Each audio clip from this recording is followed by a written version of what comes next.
पवित्रता जीवन की बनाए रखना,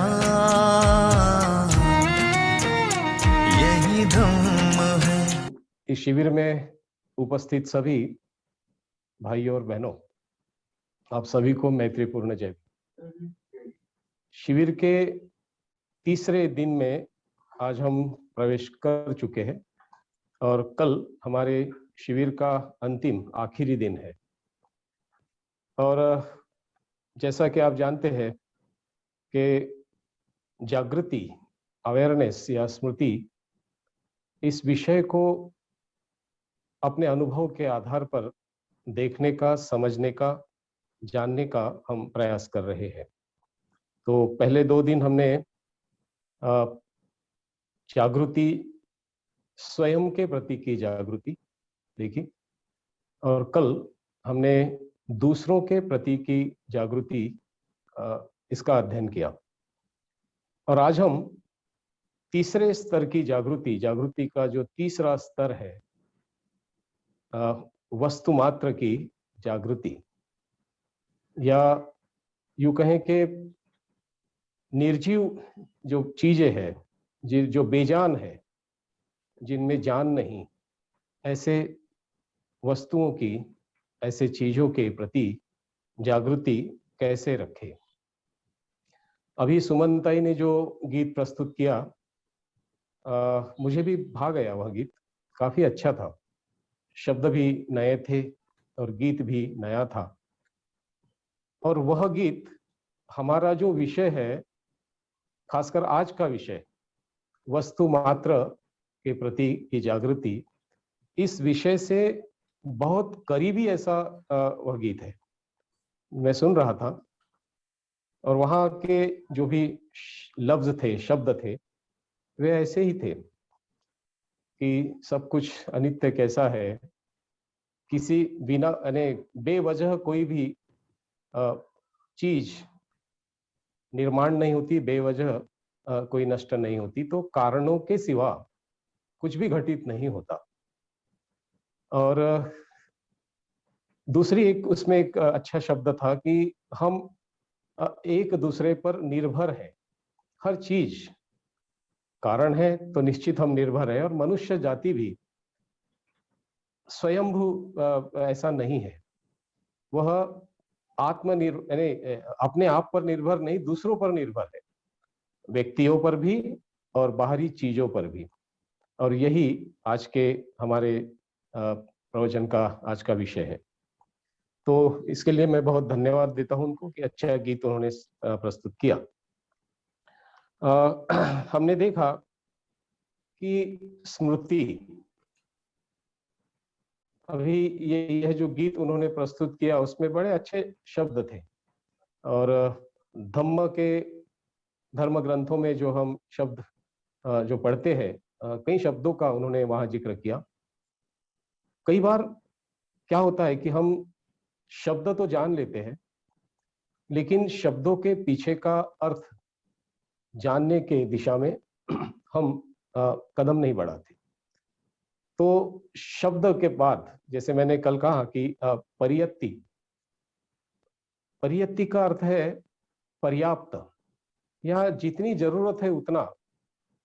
जैसे कहीं चलना है तो उस मार्ग पर कैसे चले पहुंचने के लिए अपने गंतव्य स्थान तक, तो उसकी जानकारी हासिल करना यह परियत्ति है, मतलब। लेकिन जानकारी हासिल करने के बाद कदम बढ़ाना, चलना या अनुभव लेना, ये दूसरी बात है। और कई बार ऐसा होता है कि हम ज्ञान तो प्राप्त कर लेते हैं, शब्दों को तो कंठस्थ कर लेते हैं, याद कर लेते हैं, लेकिन अनुभव लेने के दिशा में, अनुभूति के दिशा में हम प्रयास नहीं करते, हम कदम नहीं बढ़ाते। और यही कारण है कि हम धर्म जीवन में कई साल हम बिताते हैं, मनुष्य जीवन में भी कई साल बिताते हैं, उम्र बढ़ जाती है, लेकिन मनुष्य के रूप में या धर्मधर के रूप में हमारा विकास नहीं हो पाता। तो यह जो विषय है जागृति, यह हमें याद दिलाता है कि जैसे जैसे हमारी जागृति बढ़ती है, हमारी स्मृति बढ़ती है, वैसे वैसे हमारा मनुष्यत्व बढ़ता है, और मनुष्यत्व बढ़ने के साथ साथ हमारा धर्म जीवन भी आगे बढ़ता है, और हम धम्मधर होने के दिशा में उस धम्मधर होने के उस स्थान के बहुत करीब पहुंच जाते हैं। तो मैं आज के इस विषय की शुरुआत एक सवाल से करना चाहूंगा कि कैसे समझे कि हमारा विकास हो रहा है। अभी हम स्मृति को ही लेते हैं, जागृति को लेते हैं कि मैं जागृति का विकास करने का प्रयास कर रहा हूं, चाहे वह ध्यान साधना करके हो या अप्रत्यक्ष रूप से हो। तो जागृति का विकास हो रहा है, स्मृति का विकास हो रहा है, यह कैसे समझे, कैसे देखें।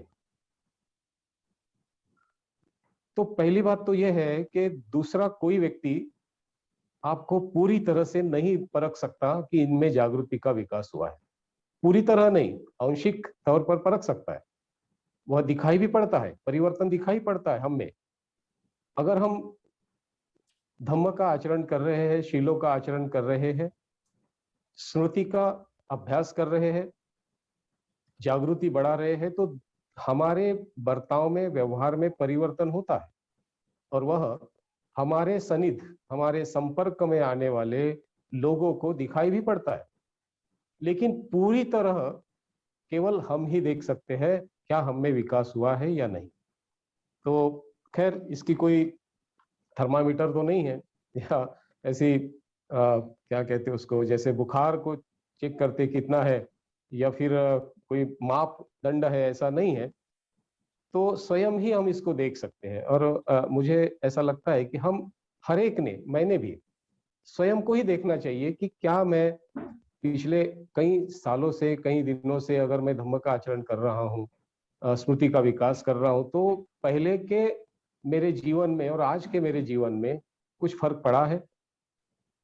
तो यह हर एक ने, मैंने भी एक आत्म परीक्षण जिसको कहते हैं, स्वयं को हमने देखना चाहिए।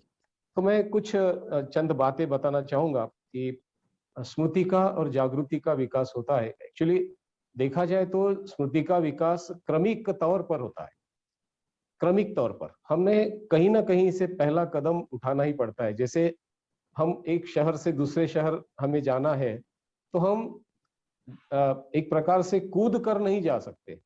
आकाश में भले ही एरोप्लेन हमें ले जाता है, लेकिन डायरेक्ट हम किसी चमत्कार की तरह वहां नहीं पहुंच सकते। तो हमें पहला कदम उठाना ही पड़ता है, धीरे धीरे उसकी ओर बढ़ना पड़ता है, तभी हम वहां तक पहुंच सकते हैं। और स्मृति का भी ऐसा ही है।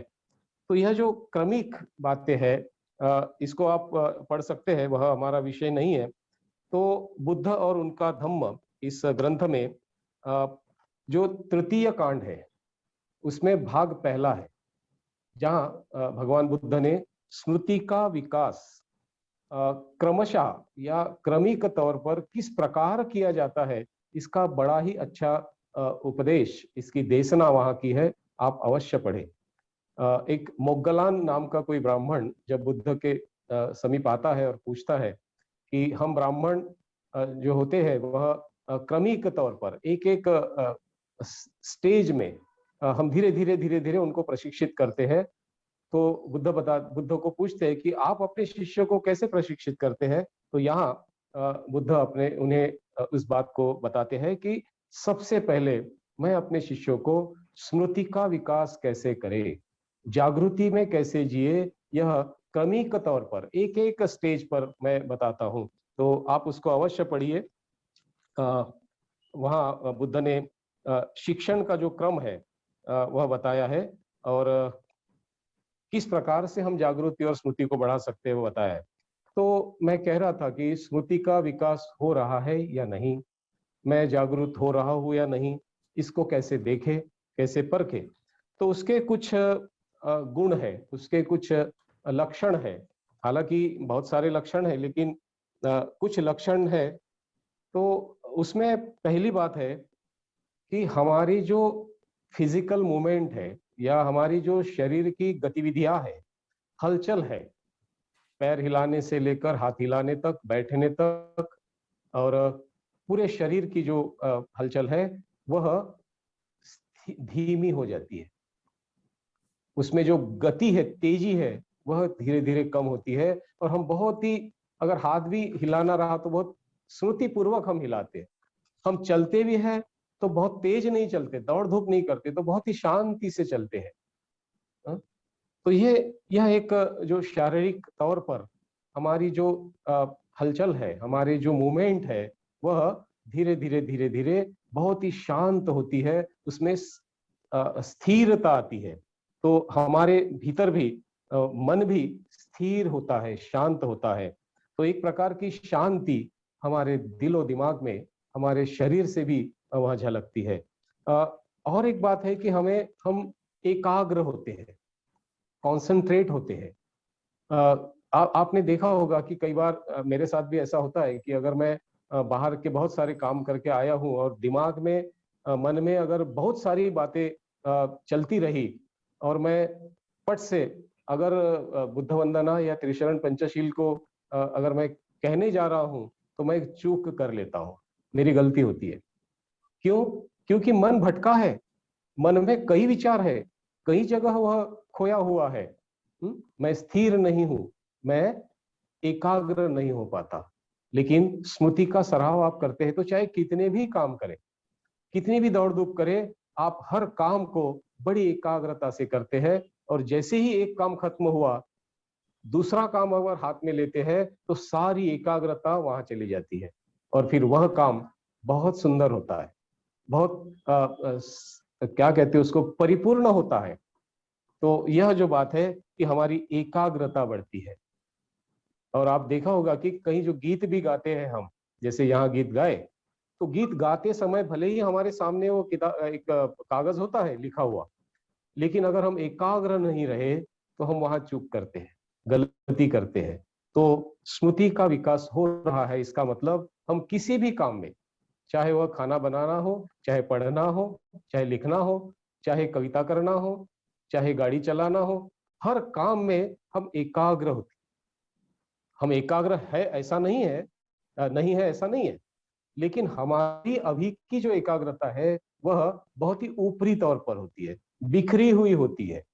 लेकिन जब हम एकाग्रता का विकास बढ़ाने का अभ्यास करते हैं, जागृति को बढ़ाने का अभ्यास करते हैं, स्मृति को, तो हमारी एकाग्रता धीरे धीरे धीरे धीरे पैनी होते जाती है, वह गहरी होते जाती है। और यही एकाग्रता हमें धम्म चिंतन के लिए प्रेरित करती है, और धम्म हमें समझने लगता है अनुभूति के आधार पर। इसीलिए हम कहते हैं ना कि हमें धम्म क्यों नहीं समझता, बड़े बड़े जो प्रिंसिपल्स है, बड़े बड़े सिद्धांत है, हमें नहीं समझ में आते, क्योंकि हमारी एकाग्रता उस स्तर की नहीं है। और इसीलिए यह जो मोग्गलायन को जिस ढंग से बुद्ध ने बताया कि जो मेरी शिक्षा, मेरे शिष्यों को मैं स्मृति का क्रमिक तौर पर विकास करने की देशना देता हूँ, ये बहुत ही महत्वपूर्ण है। ये सतिपट्ठान सूत्र का ही एक भाग बाबा साहब ने वहां उद्धृत किया है। तो हमारा भी ऐसा ही है। अभी हम जैसे पहले दिन देखे हमने कि स्वयं की स्मृति, स्वयं की जागृति, तो एक प्रकार से हम आनापान सती की बात करते हैं। उसमें हम जागृति बढ़ाते हैं, स्मृति बढ़ाते हैं। हम दूसरों के प्रति की जागृति की जब बात करते हैं, जो कल हमने देखा, तो वहां हम मैत्री भावना का विकास करते हैं। दूसरों के प्रति हम संवेदनशील होते हैं, जागरूक होते हैं, दूसरों को समझते हैं, और अपने दायरे में जीने वाले हम उस दायरे के बाहर निकलते हैं। हमारा दायरा बढ़ जाता है। तो अब तीसरी जो बात है, जहां हम अभी आज जिसकी बात करने जा रहे हैं, और वह है ये मैं इसमें बता रहा था कि एकाग्रता कैसे बढ़ती है। तो एकाग्रता के साथ जब हम स्मृति का अभ्यास करते हैं, स्मृति बढ़ाने का, तो और एक बात हम पा सकते हैं अपने आप में कि हेतु सातत्य होता है। विस्मृति में हेतु सातत्य नहीं होता। हेतु सातत्य का अर्थ है कि मैं जो भी चीज कर रहा हूं, उसका उद्देश्य, उसका हेतु, मैं क्यों कर रहा हूं, इसकी मुझे जागृति होती है। तो और एक काम पूरी तरह से पूरा होने तक मैं करते रहता हूं। एक काम हाथ में लिया, छोड़ दिया आधा अधूरा, ऐसा नहीं होता। अगर स्मृति बढ़ती है, जागृति बढ़ती है, तो कोई भी काम मैं आधा अधूरा नहीं छोड़ता, उसे पूरा करके ही रखता हूँ। तो इस प्रकार से यह जो है अधिष्ठान की बात है। और एक बात उसमें आती है कि हम सही मायने में व्यक्ति बनने लगते हैं, इंडिविजुअल। हम समूह में नहीं जीते, हमारी अपनी सोच होती है। व्यक्ति, यह शिविर आपने किया होगा, तो हम स्वतंत्र रूप से विचार करते हैं। हम्म? हमारी राय होती है, हम दूसरों के बताए हुए मार्ग पर नहीं चलते, हम अपना मार्ग खुद ढूंढते हैं, हमारा रास्ता हम खुद तय करते हैं। तो इस तरह से व्यक्ति स्वतंत्र होता है और वह एक प्रकार से जागरूक भी होता है, ऐसा कहा गया है। तो इस तरह से ऐसे कई कई बातें हैं जिसको आप देख सकते हैं कि जो जागता है, अ, जो जागरूक होता है, उसमें ऐसे कई गुण हैं। लेकिन एक बात और है, हमने और एक बात की स्मृति रखनी चाहिए कि अ, हमारे 3 रूप होते हैं, हर किसी के, मेरे भी और इस विश्व में जितने भी स्त्री पुरुष है उन सबके। तो ये जो 3 रूप है, इन 3 रूपों में बदलाव होकर तीनों का एक रूप बनने की दिशा में हम कदम बढ़ाते हैं। एक ही रूप बनने बनने लगता है जब, अगर हम जागरूक रहे, अगर हम स्मृति मार। तो 3 रूप कौन से हैं? तो मैं जस्ट उसका उल्लेख करूंगा, आप उसको देखें और अपने आप को लगाने का प्रयास करें, कनेक्ट करने का, कि मेरे भी ऐसे 3 रूप है। और जब मैं अगर स्मृति का अभ्यास कर रहा हूँ या कर रही हूँ, अगर मैं जागृति का विकास कर रहा हूँ, तो क्या मेरे तीनों रूप पिघल रहे हैं और उसका एक रूप में परिवर्तन हो रहा है? अगर ऐसा नहीं हो रहा है, तो इसका मतलब मैं जागृति स्मृति की किताबें तो बहुत पढ़ता हूँ, मैं शब्दों को तो बहुत जानता हूँ, लेकिन उसके अर्थ को, उसके मायने को मैंने नहीं जाना और ना ही मेरा अनुभव रहा है।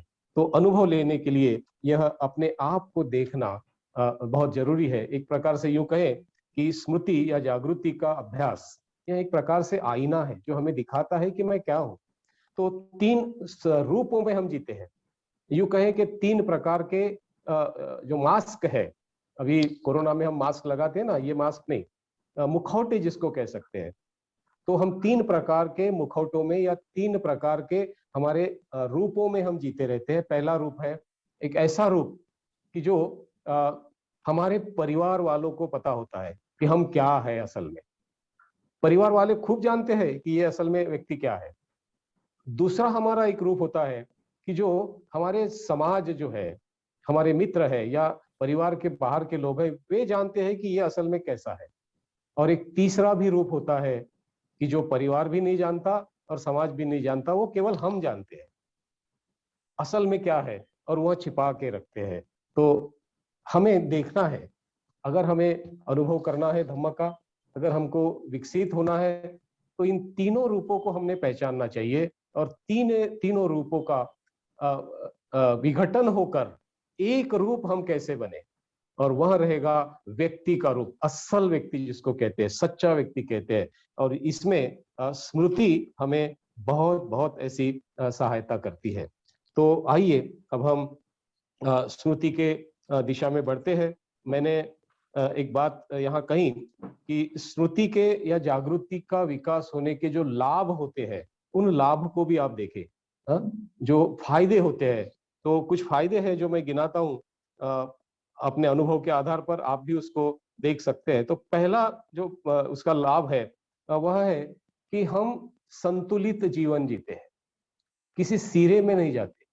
संतुलन साधने का, कोई भी समस्या हो, कुछ भी हो, हम संतुलन साधते हैं। दूसरी बात है, यूं कहे कि ये जो मैं बात बता रहा हूँ लाभ, यह 5 स है, 5S। तो ये स में से मैंने इसको निकाला है, 5S जिसको कहते हैं, 5 स। तो पहला स है कि हमारे जीवन में हम संतुलन बनाते हैं। दूसरा है, हम संतुष्ट होते हैं। आप देखेंगे कि जिस स्मृति और जागृति रही, तो हम संतुष्ट होते हैं, समाधानी होते हैं।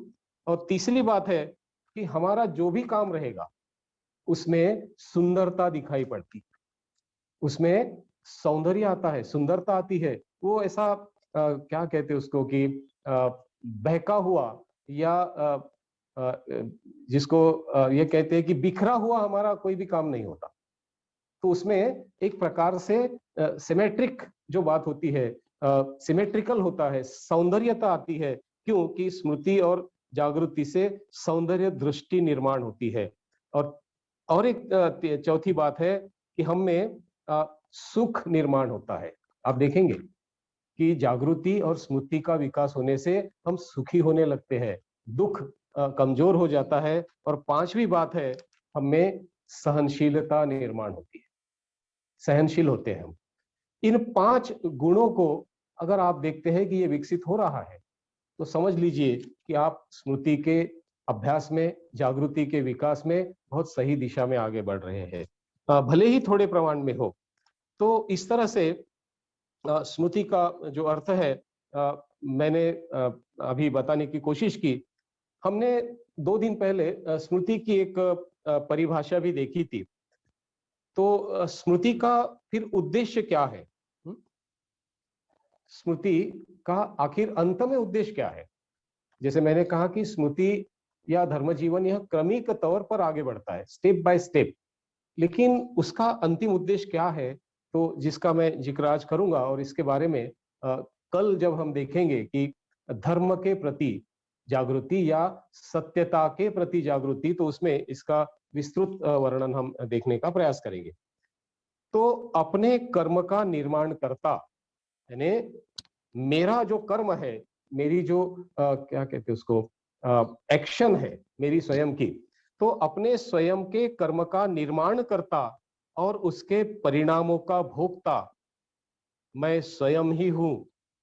यह स्मृति जगाने का, जागृति जगाने का उद्देश्य है। तो स्मृति से क्या होता है कि अपने कर्म का निर्माण करता और उसके परिणामों का को भुगतने वाला मैं ही हूं और दूसरा कोई नहीं। इसकी हमें इसका हमें स्मरण होता है और इसकी सजगता होती है। और इसकी सजगता ही एक प्रकार से स्मृति है। और बौद्ध दर्शन में इसीलिए कर्म को कर्ता के हाथों से निकले हुए तीर की उपमा दी गई है।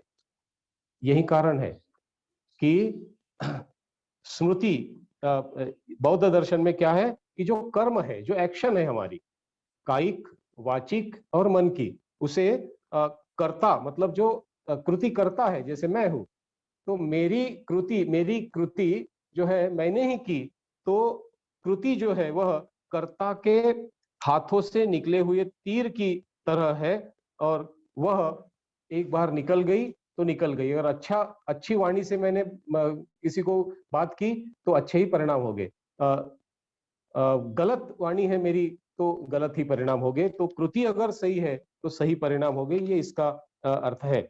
और हर एक मनुष्य अपने कर्म से स्वयं के रूप को बदल सकता है। ये बौद्ध धर्म की बहुत ही बड़ी ऐसी शिक्षा है, बहुत गहरी शिक्षा है।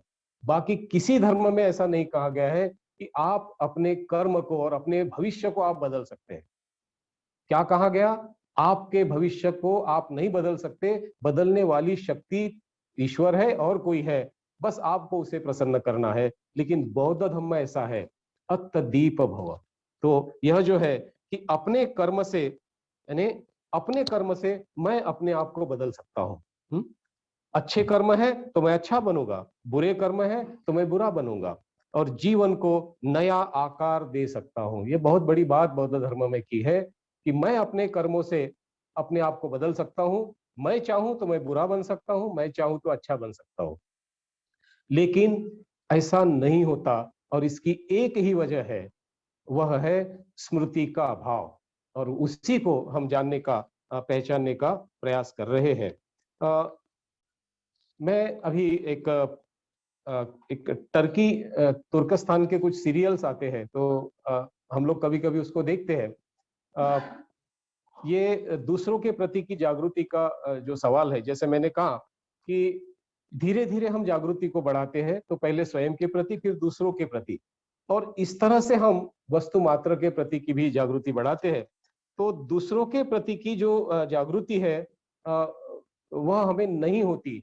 एक टर्की सीरियल है जिसका जिक्र मैं कल करना चाहता था, लेकिन मैं भूल गया, विस्मृति में चला गया। तो टर्की सीरियल में एक बहुत अच्छी बात बताते हैं कि जब पति पत्नी झगड़ते रहते हैं और अचानक उन्हें समझता है कि बच्चा सुन रहा है या बच्चा स्कूल से आ गया है, तो वे झगड़ना बंद कर देते हैं। देखिए, क्योंकि वहां वे कहते हैं कि नहीं, अगर पति पत्नी जोर से चिल्लाए, एक दूसरे पर गुस्सा करे, झगड़ा करे, तो बच्चों के मन पर बुरा असर होता है। तो ये हो गई दूसरों के प्रति की जागृति। देखिए कितना सेंसिटिव होते हैं, और मुझे लगता है कि यह तो बौद्धों के गुण है, बौद्धों ने ऐसा होना चाहिए।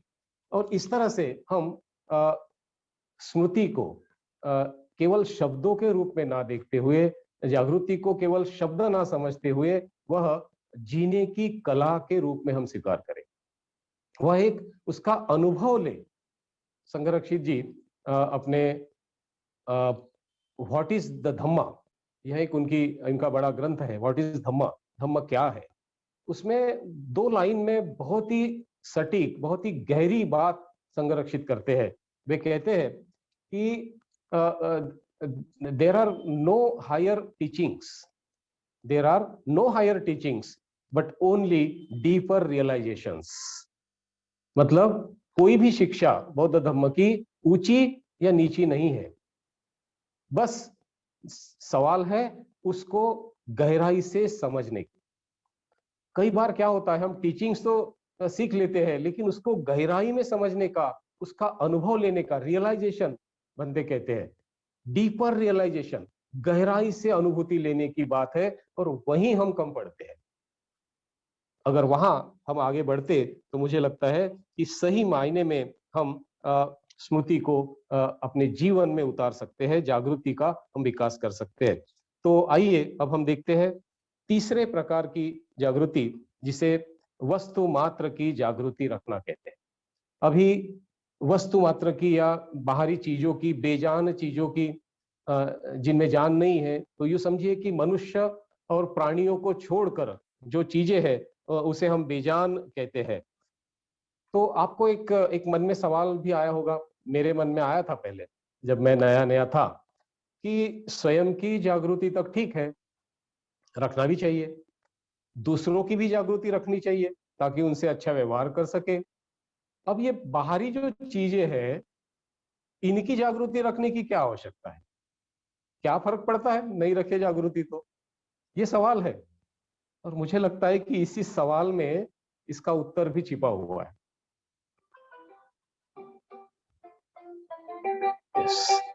क्या होगा अगर हम बाहरी चीजें जो है, जो निर्जीव है, जो बेजान है, हमारे इस्तेमाल में आने वाली चीजें है, उसका ध्यान नहीं रखे, उसकी जागृति नहीं रखे, तो क्या होगा? अपना जीना मुश्किल हो जाएगा। अनुभव लीजिए, ये मैं केवल कह रहा हूं इसलिए नहीं, अनुभव लीजिए। तो इसको अनुभव करना अब कैसे, तो हम थोड़ा आगे आगे बढ़ते हैं। तो वस्तु मात्र की जागृति, बाहरी चीजों की जागृति, अब इसमें वह सभी चीजें आती है जो मनुष्य नहीं और प्राणी नहीं, वह सभी चीजें। तो सबसे इसमें 3 विभाग मैंने की है, और 3 प्रकार से हम वस्तु मात्र की जागृति रख सकते हैं, उसमें जी सकते हैं। तो पहली है अपने इस्तेमाल में होने वाली चीजों की जागृति। सबसे पहले कि जिन जिन चीजों का हम इस्तेमाल करते हैं, उन सभी चीजों के प्रति हमने जागरूक होने चाहिए। अगर नहीं रहे तो क्या होगा? वो टूट फूट जाएगी, हम उसे खो देंगे, और हमें जब जरूरत पड़ती है तब वह हमारे काम नहीं आएगी। तो हम इसकी शुरुआत अपने घर से ही कर सकते हैं। तो अपने आसपास या हमारी जो वापर में आने वाली या इस्तेमाल में आने वाली जो चीजें हैं, व्यक्तिगत चीजें कह सकते हैं, उसकी हमें जागृति होनी चाहिए। लेकिन कई बार हम उसके प्रति जागरूक नहीं होते। अब जागृति में केवल यही नहीं है कि उसका ख्याल रखें, वह टूट फूट ना जाए, या उसको उसमें कोई मतलब वह बिगड़ ना जाए, या उसमें कोई खराबी ना आए, इतनी बात नहीं है। तो जो हमारे आसपास की चीजें हैं, उसको ठीक से रखना, सौंदर्य दृष्टि से रखना, किसी तरह से उसको बिखराई हुई रखना, ये भी जागृति का अंश नहीं है। अगर हम चीजें घर में लाते हैं और उसको कहीं भी रख देते हैं, यहाँ बिखरी पड़ी है, वहां चीजें रखी है, कहीं भी पड़ी है, तो ये क्या होगा अगर कोई आता है और आप भी उसको देखते हैं, तो आपका घर कैसा लगेगा? हम्म? घर में कोई भी चीज हो, अगर वह ठीक से, ठीक जगह, ठीक तरह से रखी है, तो देखिए आपको कितनी खुशी होगी। और सब घर में सामान बिखरा है इधर उधर, कोई जगह अपने, कोई भी चीज अपने जगह नहीं है, तो क्या होगा? खासकर महिलाओं के बारे में ऐसा होता है, जब वे किचन में कभी प्रवेश करती है और सब बिखरा हुआ होता है, तो देखिए उनकी मानसिकता कैसे होती है, हमारी भी मानसिकता कैसे होती है जब हम कभी घर में आते हैं और सारा सामान अपने अपने जगह नहीं होके कहीं बिखरा है। या हमारा बेड भी देखिए आप, कि हम जहाँ सोते हैं, अगर वो बेड हम सुबह उठने के पश्चात ठीक से उसको संभाल कर, उसका फोल्ड करके अगर ठीक से नहीं रखा, वैसे ही रख दिए, वैसे ही उठा के, तो आपके मन में क्या भावना आएगी? वह आप समझेंगे कि ये तो कुरूपता है। और आंखों से जो दिखता है, जो भी चीज है, उसका हमारे मन पर सीधा असर होता है। ये आप ध्यान में रखिए। कभी कभी हमारे समझ में नहीं आता कि असर हुआ है, लेकिन असर होता है। कोई भी चीज जो हम इन आंखों से देखते हैं, अगर वह सुंदर है, तो हमारा मन कितना सुंदर होता है, कितना विधायक बनता है, कितना सकारात्मक होता है। जब भी कोई आप सुंदर गुलाब का फूल देखते हो, आपको कैसा लगता है? लेकिन आपके घर के उस क्या कहते हैं, जो दीवार है, उस दीवार के बाहर किसी ने कचरा डाल दिया, किसी ने झूठा खाना डाल दिया और आपके नजर में आया, तो आपको कैसा लगेगा? या ऐसा बिल्ली है या कुत्ते हैं, आजकल वो दरवाजे पर बहुत सारा वो विष्ठा करके रख देती है, हा? कैसा लगता है? तो सुंदर चीज देखने से मन सुंदर होता है। कुरूप चीज या अगली बातें देखने से, गंदी बातें देखने से, गंदी चीजों से हमारे मन पर भी ऐसा असर होता है। और फिर धीरे धीरे धीरे धीरे हमारा स्वभाव भी ऐसा ही बन जाता है। मराठी में हम कहते हैं, काय गबाड्यासारखा राहतो। कोई शुद्ध नहीं, कैसा भी रहता है, ठीक से कपड़े नहीं पहनता, ठीक से घर में रहता नहीं, अपना सामान कहीं भी रख देता है। तो ऐसे व्यक्ति की मनस्थिति कैसे होगी? और ऐसा ही व्यक्तित्व बनते जाता है। लेकिन अगर घर सुंदर रहा, जरूरी नहीं कि बहुत सारी चीजें हमारी बहुत कीमती ही हो, नॉट नेसेसरी, जरूरी नहीं है, लेकिन जो भी है वह ठीक से रखी है, सुंदर है, स्वच्छ है। घर भी एक वस्तु है, तो घर को भी हम सुंदर रख सकते हैं, घर को भी हम अच्छा रख सकते हैं। किसी के घर में आप प्रवेश कीजिए, अगर बहुत सुंदर घर रहा, तो दरवाजे में जाने के बाद आप बैठने के पहले ही तारीफ करते हैं, वाह क्या घर है, कितना सुंदर है, कितना अच्छा रखा है, कितने अच्छे फूल है, कितनी अच्छी तस्वीरें रखी है। क्या है, हम हमको भाती है, नहीं क्या? तो इस तरह से जो चीजें हैं, हम जिससे रोज देखते हैं, उठने के बाद, सोकर उठने के बाद और सोने के पहले भी, जो जो हमारे नजर के सामने होती है, हमारे आसपास की चीजें, उसका हम स्मृति रखें, उसकी हम जागृति रखें और देखें कि यह चीजें सही ढंग से रखी है। हाँ? क्योंकि अगर हमारी चीजें हैं जो हमारे इस्तेमाल में होती है और हम जिन पर निर्भर है, हम निर्भर है, अभी उदाहरण के तौर पर गैस सिलेंडर पर हम निर्भर है।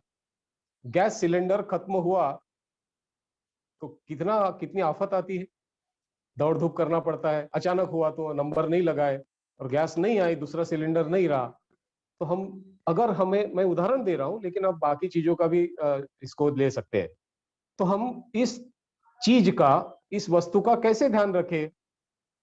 तो हमारी बेवजह गैस खर्च ना हो, इसका हम ध्यान रख सकते हैं। खाना बन गया, गैस को बंद कर दिया। कभी कभी हम वैसे ही खुली छोड़ देते हैं, तो गैस जल्दी खत्म हो जाएगी। बिजली का देखिए, बिजली का बिल अगर बहुत आया, तो हमारे माथे पर शिकन होती है। तो इसलिए दूसरी चीजों का ख्याल रखने का मैं और एक उदाहरण बताता हूं, कि जैसे हमारे घर में 3 या 4 रूम है, और हर रूम में हम देखते हैं कि बिजली के, अभी तो लाइन नहीं है लेकिन बल्ब जलते हैं।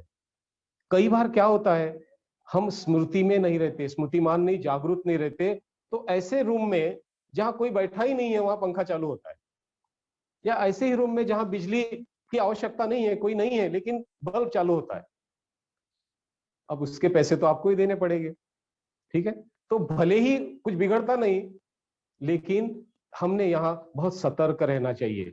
और एक बात मैं अंत में बताता हूं, हालांकि इस बारे में मैं बहुत कुछ बता सकता हूं, लेकिन आप निरीक्षण करें, अपना अवलोकन करें और देखें कि क्या ऐसा होता है। क्या हम विस्मृति में चले जाते हैं, चीजों का ख्याल नहीं रखते? आप देखें।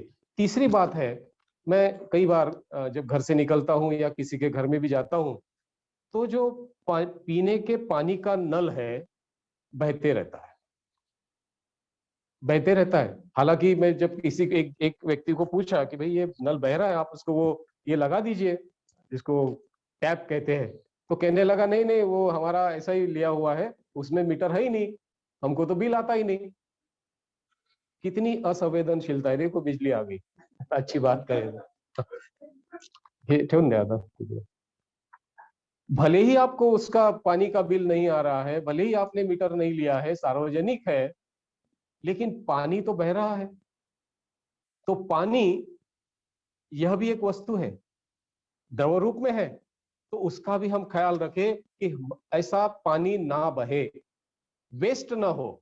तो कोई भी चीज, चाहे पानी हो, चाहे अन्न हो, भोजन हो, जो भी हमारे वापर में रहने वाली, इस्तेमाल में आने वाली चीजें हैं, वह वेस्ट ना जाए, व्यर्थ वह ना हो, इस बात का हमने ख्याल रखना चाहिए।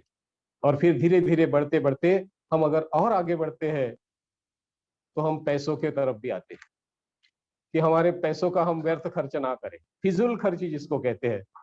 अगर स्मृतिमान नहीं है आप, जागरूक नहीं है चीजों के प्रति, तो आप फिजूल खर्ची बन जाते हैं।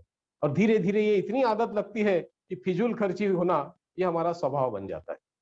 नल का टैप बंद करना भूल जाना ये स्वभाव बन जाता है। बिजली का कोई बल्ब चालू रखना, फैन चालू रखना, ये हमारा स्वभाव बन जाता है। तो इस तरह से मुझे लगता है कि एक बौद्ध व्यक्ति, अच्छा व्यक्ति इस प्रकार के काम नहीं करेगा। बौद्ध किसे कहते हैं आखिर? किसे कहते हैं? जो बौद्ध वस्तु मात्र की ध्यान देता है, उसकी जागृति रखता है, चीजों का सही इस्तेमाल करता है, चीजों को सही ढंग से रखता है, उसका सही ढंग से वापर करता है। ऐसी बातों को जागृति पूर्वक देखना और जागृति से उसको संभालना, ये बौद्धों का लक्षण है। होता है ना ऐसा? कई बार तो मैंने देखा कि हम फोन, मोबाइल फोन है ना आजकल, तो मोबाइल फोन लेते हैं, बात हो गई, बंद करना ही भूल जाते हैं। कई बार तो मैं जब देखता हूं तो मुझे पूरा घर का आवाज सुनाई देता है, फोन तो बंद कर दिया, आवाज कैसे आ रहा है? तो सारी चर्चा सुनने आती है, ध्यान ही नहीं होता है कि हम मोबाइल का इस्तेमाल कैसा कर रहे हैं। कहने का तात्पर्य यह है कि कोई भी चीज हो, भोजन से लेकर तो थाली तक, वो थाली कैसे रखी, आप देखिए किसी बड़े होटल में आप जाते हैं तो आपको वे भोजन परोसते हैं, और वो सलाद भी देते हैं, बड़े सजा कर देते हैं, कितना अच्छा लगता है हमको। और कैसा भी दे दिए तो ऐसा। तो ये चीजों का ध्यान रखना, इस पर क्या होता है कि हमारे चक्षु से जब हम देखते हैं तो हमारे मन पर असर होता ही है। मैं एक और उदाहरण देना चाहूंगा, एक सब्जी वाले का। ये मेरा निरीक्षण है, आप भी उसको। तो एक बार एक सब्जी वाला आ रहा था और 5 रुपए, उस वक्त की बात है पुरानी, 5 रुपए पाव, मतलब 20 रुपए किलो बैंगन बेच रहा था। लंबे बैंगन थे। उसके पीछे दूसरा आया और उसने 3 रुपए किलो, 3 रुपए पाव के, मतलब 12 रुपए किलो के भाव से वही बैंगन बेच रहा है।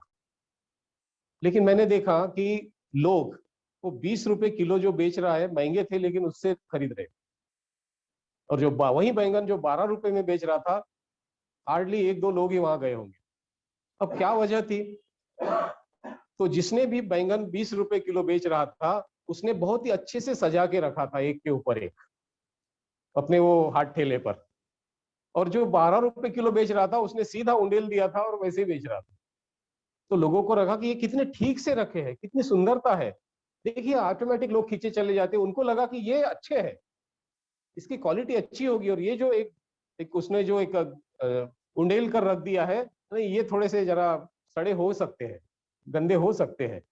तो देखिए आदमी का स्वभाव जो हम देखते हैं उसका मन पर असर होता है, वहां खींचे चले जाते हैं, और सौंदर्य की ओर हम खींचे चले जाते हैं, फूलों की ओर हम खिले बाग में क्यों जाते हैं, हम कीचड़ में, नाली में, गंदे जगह क्यों नहीं घूमने जाते। ये मनुष्य का स्वभाव है।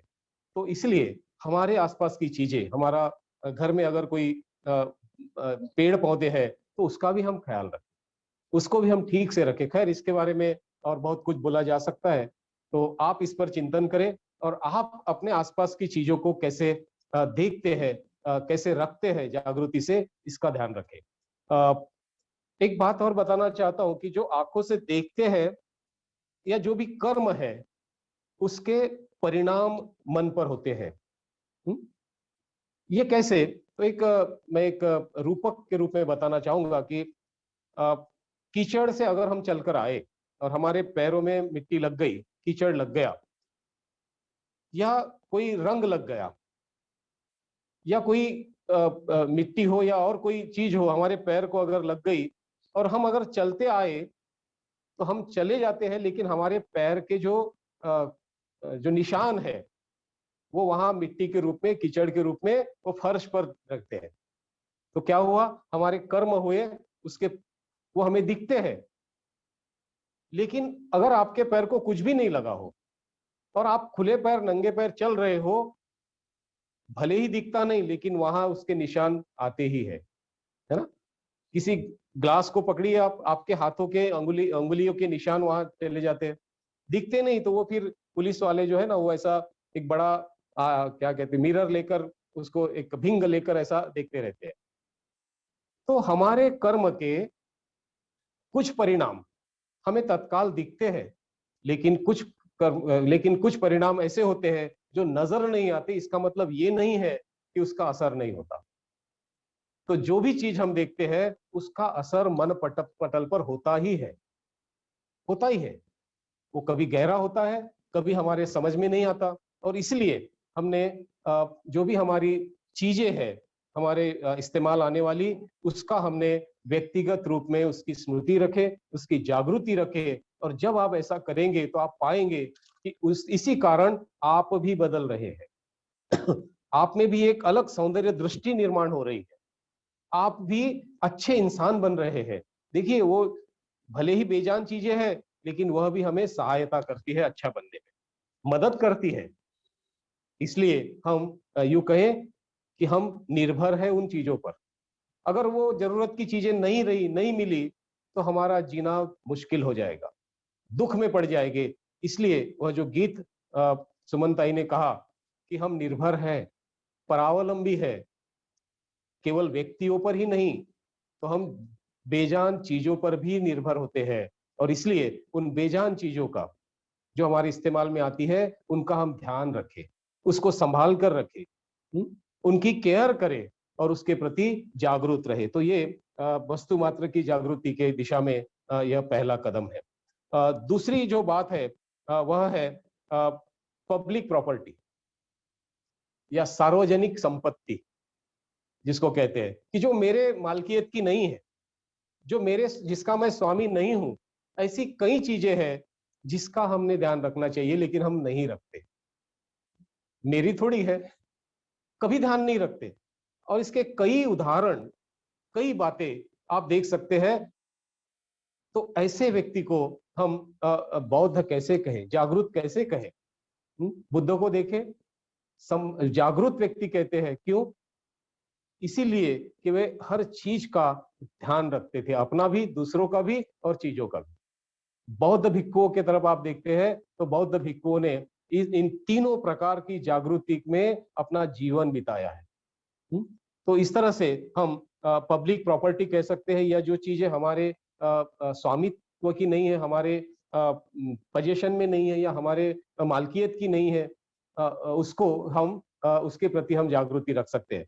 तो इसके भी कई उदाहरण आप देख सकते हैं। एक पहला एक उदाहरण मैं बताता हूँ कि सड़क, अब सड़क बड़ी सार्वजनिक है, तो आप देखते हैं कि सड़क पे कचरा है, लोग वहीं थूक देते हैं। और चौक में अगर आप खड़े रहते हैं कभी सिग्नल पर, तो आप पाएंगे कि ऑटो रिक्शा से कार का दरवाजा खोलकर बाइक पर बैठकर वो जो खर्रा खाते हैं लोग वहीं थूक देते हैं।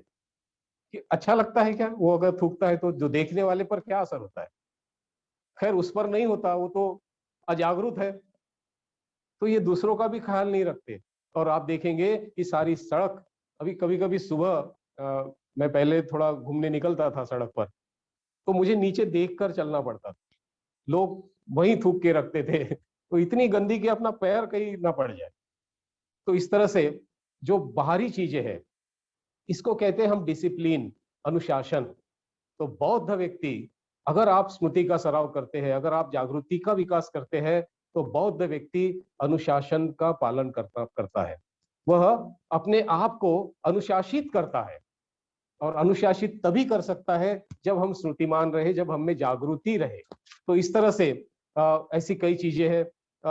और एक मैं बता देना चाहता हूं कि बस में हम सफर करते हैं, ट्रेन में हम सफर करते हैं, तो खासकर पहले दर्जे के डिब्बे में नहीं, बस ट्रेन के सेकंड क्लास में भी नहीं, लेकिन जो थर्ड क्लास होता है, जो स्लीपर भी होता है कभी कभी, तो वो सीट फाड़ कर भी रखी रहती है। बस की तो सीटें फाड़ के रखते थे लोग।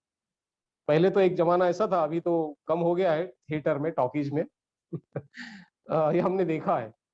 और आपका भी अनुभव होगा कि टॉकीज में लोग जाते थे। अब वो टॉकीज इनके मालिक की, इनकी खुद की नहीं है, पिक्चर देखने आए। सीट फाड़ने की क्या आवश्यकता है? सीट फाड़ देते थे। अभी क्या मिलता वो फाड़कर? कौन सा गुस्सा वो उतारते थे, मेरे समझ में नहीं आता था। बस की सीटें देखिए आप, ऐसे ब्लेड से या ऐसी नई ब्लेड मिली तो क्या करेंगे, वो चाबी होती है ना, चाबी, वो चाबी से ये सब फाड़ के रख देते हैं। खैर ये बहुत सिरे की बात है, मैं उदाहरण के तौर पर दे रहा हूँ ये। और इसके और कई उदाहरण भी। तो ये अजागरूकता का, विस्मृति का, वस्तु मात्र के प्रति की जागृति नहीं होने का ये बहुत सिरे का उदाहरण है। लेकिन ऐसा आप नहीं करते, इसका मतलब ये नहीं कि हम जागरूक नहीं है, हम जागरूक है, ऐसा नहीं है। हम भी अजागरूक होते हैं, कम ज्यादा प्रमाण में हो सकते हैं। तो ध्यान रखें। कई बार मोर्चे निकलते हैं, ठीक है, मोर्चा निकालना है, घोषणा देनी है, लेकिन हम सड़क पर टायर जला देते हैं, हम बसों को फूंक देते हैं, टैक्सियों को जला देते हैं। पब्लिक प्रॉपर्टी का हम बहुत बड़ा नुकसान करते हैं। बाबा साहब ने ऐसा कभी नहीं किया। बाबा साहब ने भी आंदोलन किए, लेकिन कभी भी चीजों को, वस्तुओं को उन्होंने हानि नहीं पहुंचाई, नुकसान नहीं पहुंचाया। और कभी ये भी नहीं कहा कि ऐसा करो। तो जो भी हो, ये अजागरूकता के कारण हम करते हैं। और अगर हम बौद्ध हैं, तो बौद्ध व्यक्ति इस प्रकार की अजागरूकता में नहीं जीता। वह चीजों का ध्यान रखता है, चीजों का ख्याल रखता है। और यह हमारे बौद्ध होने का लक्षण है, जागरूकता चीजों के प्रति। तो इस तरह से जो जो चीज हमारी नहीं है, उसका भी हम ध्यान रखें। कई बार मैंने ये भी देखा कि कुछ पेड़ होते हैं, कुछ जो कपल्स है, या कपल्स भी छोड़िए, कि लोग अगर घूमने जाते हैं तो वो पेड़ पर अपना नाम लिख देते हैं। ये क्या है? क्यों लिखते हैं? क्यों लिखते हैं? पत्थरों पर कई तो भी उसको खराब कर देते हैं, जगह को खराब कर देते हैं। कोई भी चीज हमारे इस्तेमाल की हुई, अभी तो कानून बन गया है, लेकिन पहले ऐसा नहीं था। कुछ भी खा लिया, बस वहीं फेंक दिया कागज, पानी की बोतल वहीं फेंक दिए। कितना कचरा होता है सार्वजनिक स्थल पर, आप देखिए। इतना ही नहीं, सार्वजनिक स्थल पर छोड़िए, कि जहां हम शादी के निमंत्रण पर हम चल जाते हैं, शादी ब्याह होता है, शुरुआत में तो बड़ा अच्छा दिखता है हॉल, कुर्सियां लगी होती है, दूल्हा दुल्हन होती है, बहुत अच्छा होता है। थोड़े देर में धीरे धीरे धीरे धीरे वो जो फ्लोर होता है वह गंदा होने लगता है। कि लोग जो शुरुआत में जो जूस पीते हैं, या स्टार्टर जिसको कहते हैं, वही फेंक देते हैं। वो जो खाली ग्लास होता है, वही फेंक देते हैं। इतना ही नहीं, तो दूसरे चीजों का ध्यान रखने का और एक उदाहरण बताता हूं, और फिर मैं आगे बढ़ता हूं समय को देखते हुए। कि जब हम खाना खाते हैं तो हम जागरूक नहीं होते। खैर आप में से कुछ होते होंगे, किसी भी, तो ये भी एक बौद्धों का लक्षण है और स्मृति का प्रैक्टिस है। जागृति का विकास करने का ये ये अभ्यास है, इसको प्रैक्टिस कहते हैं। आप करिए, आप देखिए कि क्या मैं ऐसा करता हूँ। और आप यही तो एक एक क्रमिक, जिसको मैंने कहा स्मृति का विकास करने की बात, ये क्रमिक विकास है आज के आधुनिक जगत में।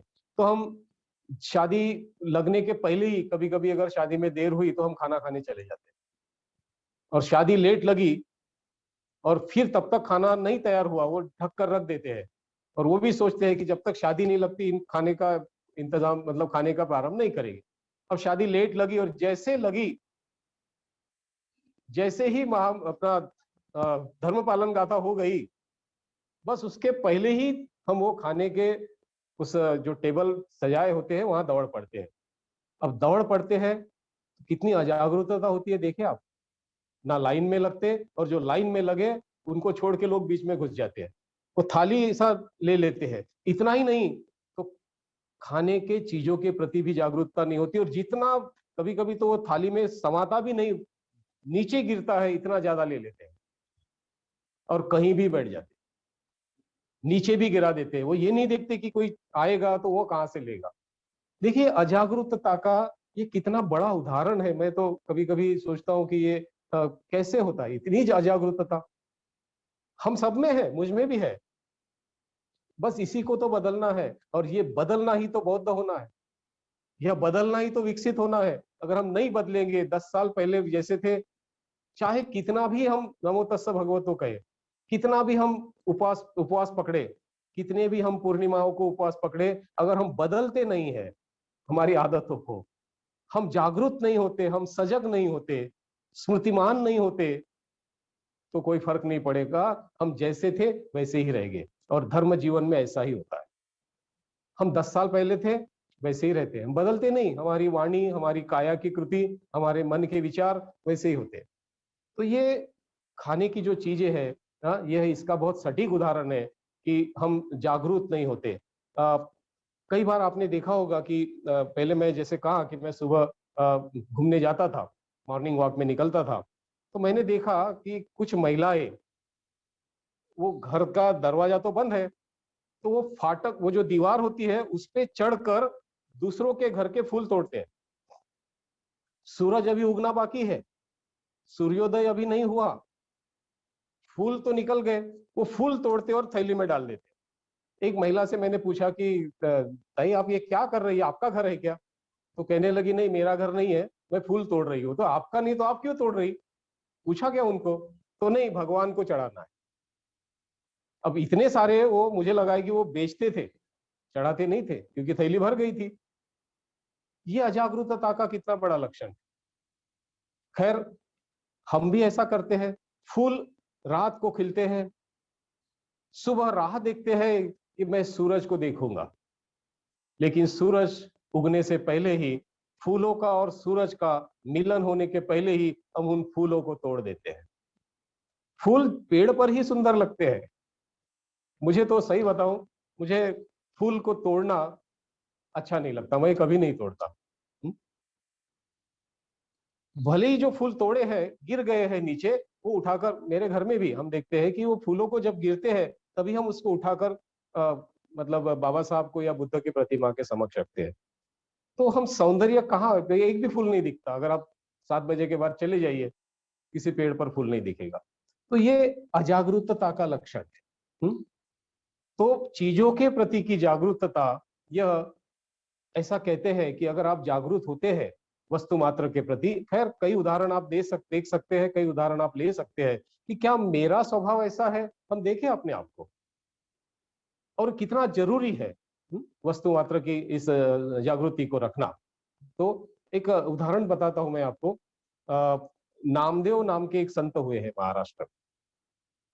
खैर, ये उदाहरण आज भी लागू, आज का भी है और कल का भी है। कल जो मैंने बताया ना, दूसरों के प्रति की जागृति, अब इसको कुछ लोग पागलपन कह सकते हैं, लेकिन जब जागृति बढ़ती है तो आदमी का व्यवहार कैसे बदल जाता है।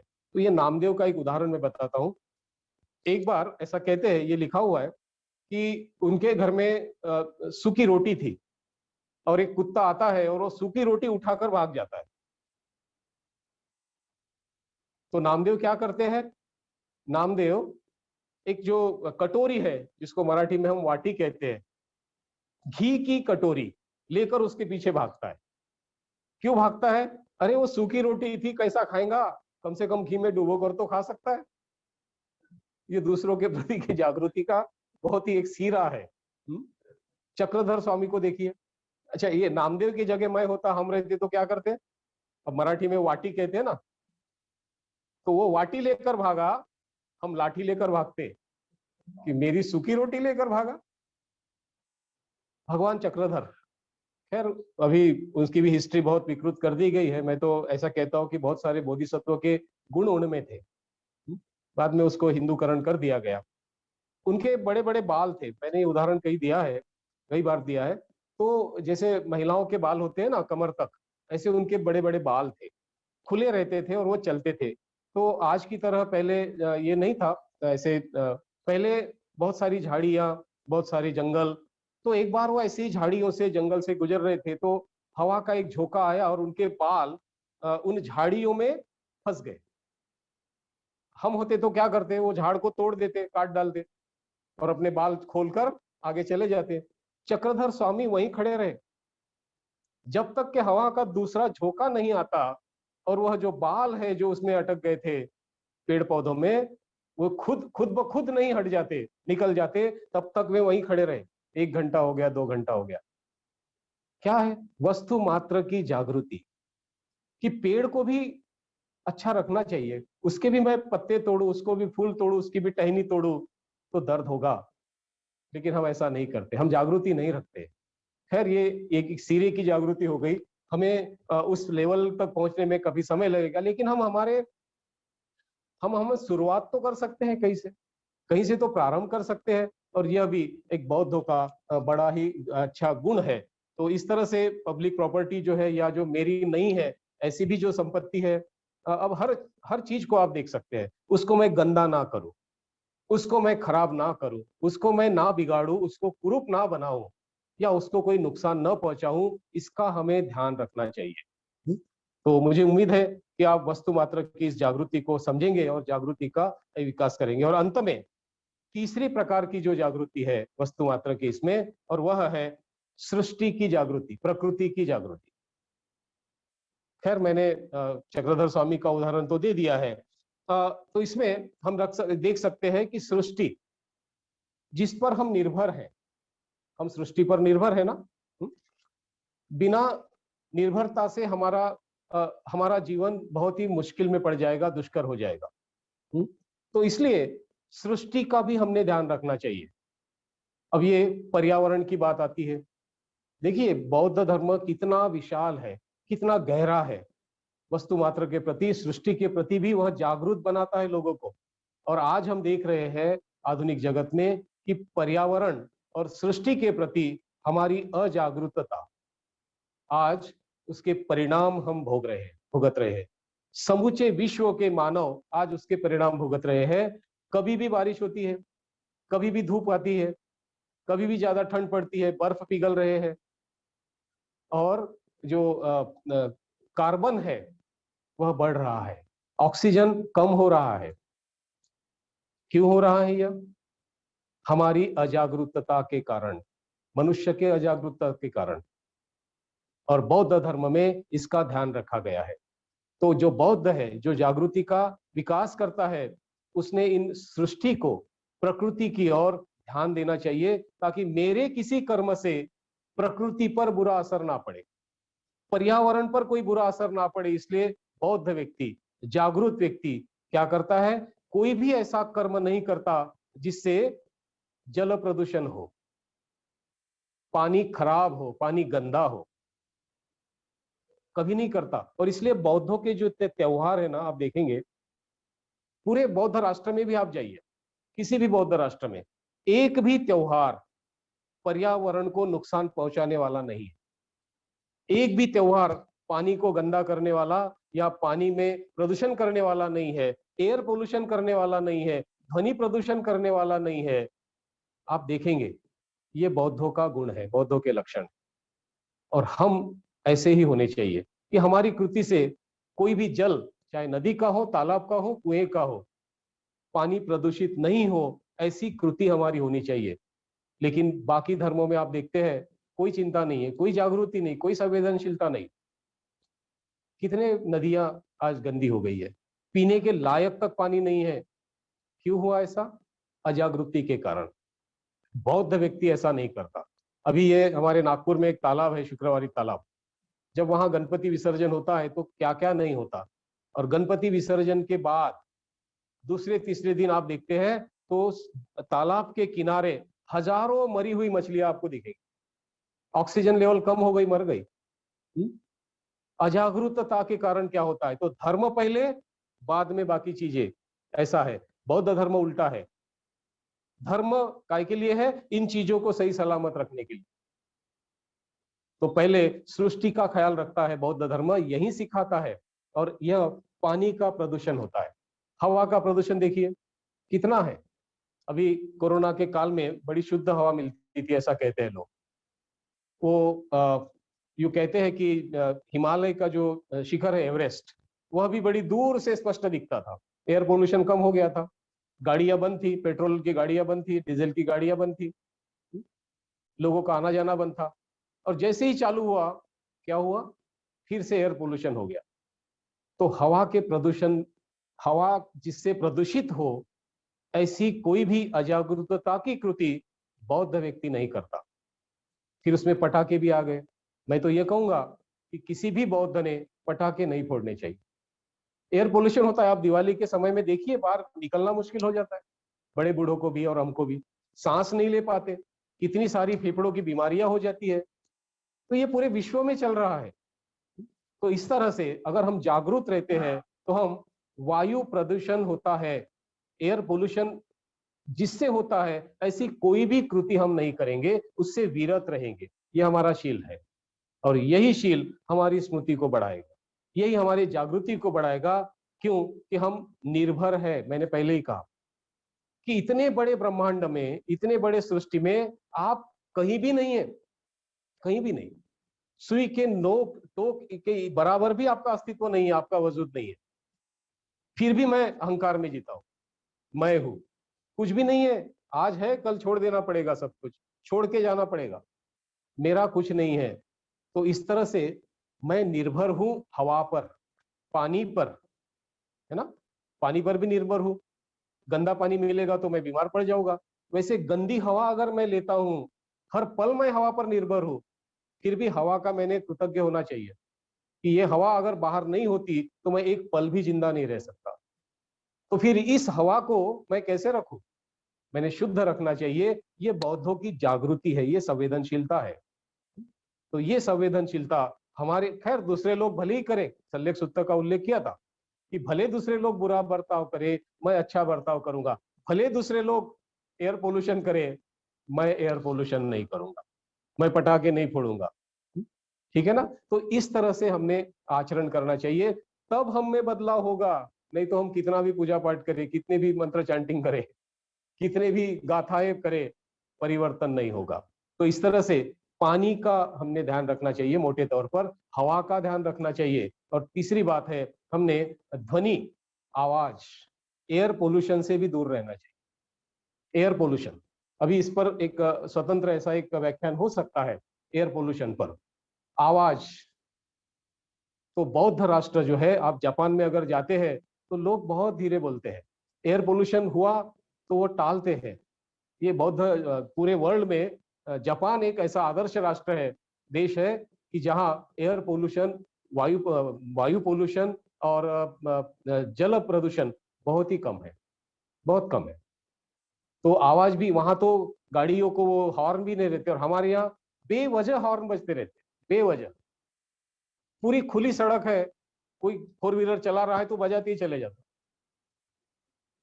कितना सारा पटाखों का है, आवाज हॉर्न का है, बहुत बड़े लाउड स्पीकर का है, अभी डीजे का है। आप डीजे जहां बजता है वहां चले जाइए किसी कार्यक्रम में, आप उसके पास खड़े रहेंगे तो आपके हार्ट ऐसा हिलते रहता है। आपने महसूस किया होगा, असर होता है। आप, हम ये नहीं बोलते कि असर असर दिखता नहीं बस, लेकिन असर होता है। तो भाई और बहनों, इस तरह से सृष्टि का हम ख्याल रखें, पेड़ पौधों का ख्याल रखें, पेड़ नहीं काटे। बौद्धों में कभी पेड़ नहीं काटे। और हमारे यहाँ तो होली का जो त्योहार है, कितने पेड़ काटते हैं, कितना नुकसान पहुंचाते हैं। तो सृष्टि को हम हानि ना पहुंचाए, सृष्टि के प्रति हम सतर्क रहे, सजग रहे, जागरूक रहे, और मेरे कृति से ना कोई पेड़ पौधे कटे, ना किसी को, सृष्टि को कोई हानि पहुंचे, नुकसान पहुंचे, ना ही पानी को, मतलब जल को, और ना ही वायु को, और ना ही इस ध्वनि के संदर्भ में मेरे हाथ से कोई प्रदूषण। तो इस तरह से हम वस्तु मात्र का ध्यान रख सकते हैं, वस्तु मात्र के प्रति जागृति रख सकते हैं। और कल्पना कीजिए कि ऐसे जागरूक लोग अगर संख्या में बढ़ गए तो कितना अच्छा समाज होगा, कितना अच्छा वातावरण होगा, कितना अच्छा हमारा रहन सहन होगा, हमारा जीवन कितना सरल होगा, और हम कितने स्वस्थ रहेंगे, बीमार नहीं पड़ेंगे। तो भाई और बहनों, मुझे लगता है कि ये विषय मैं यहाँ समाप्त करता हूँ। मैंने आपका आज थोड़ा ज्यादा समय लिया, इसलिए क्षमा चाहता हूँ, और इस विषय को यही मैं विराम देता हूँ। आपने ध्यान से सुना, इसलिए आपका धन्यवाद। जय हिंद।